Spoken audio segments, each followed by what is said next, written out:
Around 1184 BC, according to ancient Greek tradition, Troy fell.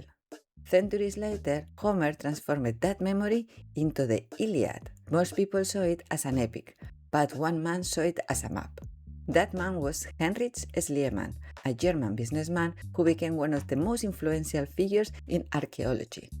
His belief in Troy changed everything because his excavation wasn't searching for an unknown answer, it was searching for confirmation. Based on ancient texts and the earlier investigation of British archaeologist Frank Calvert, who had identified Hisarlik in present-day Turkey as the most likely site of Troy, Schliemann traveled to the site in 1870 and financed the excavation himself.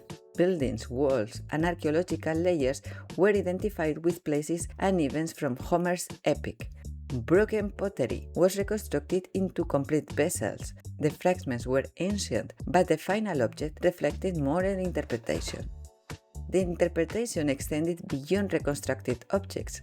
Schliemann grouped all objects into what he called Priam's treasure, connecting the collection to Homer's legendary king. Among those objects was an spectacular gold diadem. The photograph of his wife, Sophia, wearing it spread around the world, becoming the iconic image of the discovery of Troy. Today, archaeologists date those objects several centuries earlier than the traditional date of the Trojan War. His discoveries were real, but the story built around them was heavily influenced by the story he already believed.